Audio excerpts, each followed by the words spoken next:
कविता अपने माता पिता की बहुत लाडली थी।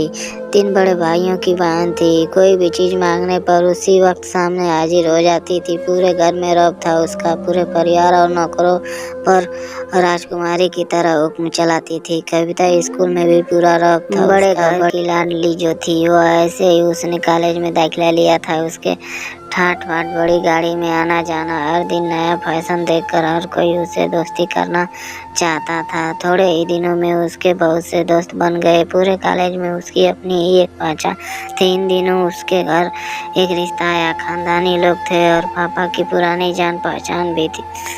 उनके साथ कविता के साथ कोई ज़बरदस्ती नहीं थी, पर कविता फिर भी हाँ कर दी क्योंकि वो अपने परिवार से बहुत प्यार करती जानती थी कि और लोग उसका अच्छा ही सोचेंगे। लड़के का नाम राज था। राज काफ़ी पढ़ा लिखा और समझदार लड़का था। ससुराल वाले भी बहुत अच्छे थे। की जगह वैसी ही थी जैसी कि मायके में कोई भी कार्य कविता की सलाह के बिना नहीं होता था। सबकी लाडली बहू बन गई थी वह। फिर उसके घर एक बेटे का जन्म हुआ। राहुल कविता को जान से प्यारा था। पोता पाकर ससुराल वाले तो फूले नहीं समाते थे। कविता कभी कभी सोचती थी कि उसकी किस्मत कितनी अच्छी है। उसका हर अपना उसे कितना प्यार करता है। चाहे जीवन में कैसा भी समय आए, मेरे अपने हमेशा मेरे साथ हैं।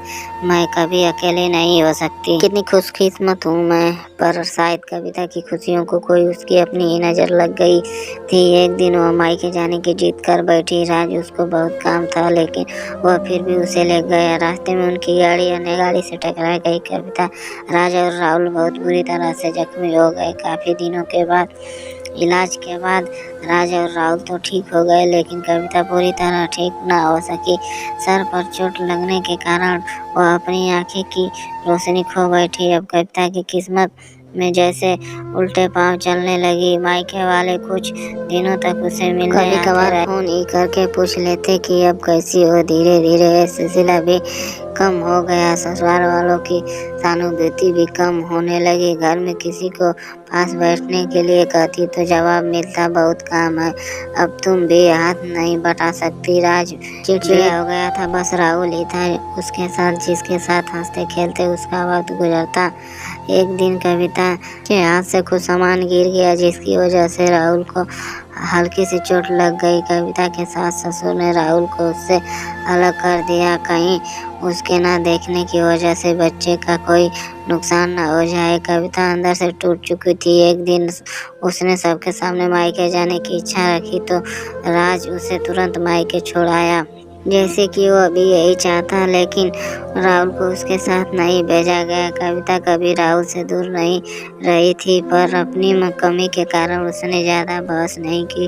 कविता को लगा कि वह 3-4 दिन वहाँ रहेगी तो थोड़ा हवा पानी बदल जाएगा, क्योंकि वह कितने दिनों से कहीं भी बाहर नहीं गई थी। घर वाले भी इतने बात देखकर उसे कितने खुश होंगे। कविता के घर पहुंचने पर सब लोग बहुत खुश हुए। खाने में सब कुछ कविता की पसंद का ही बना था। उसने अपने मम्मी पापा और भाई दिल खोलकर बातें की। उनके छोटे छोटे बच्चे भी बुआ के साथ घुल मिल गए थे। रात को सोने के वक्त जब वह कपड़े बदलने लगी तो उसे पता चला कि उसका बैग तो बहुत भरा हुआ था। वह सब समझ गई। वह बहुत उदास हो गई। कुछ दिनों तक तो सब ठीक हुआ, फिर जैसे सब बदलने लगा, सबका व्यवहार बदल रहा था। वह लोग जैसे थक चुके थे। उससे सब लोग घुमा फिरा कर पूछने लगे कि राज कब आ रहा है, उसे ले जाने बहाना बना देती, जबकि वह जानती थी कि उस घर में अब उसके लिए कोई जगह नहीं है। कविता से चलते वक्त कुछ न कुछ नुकसान हो जाता। थोड़ी टाकी उसे सुनाई देती और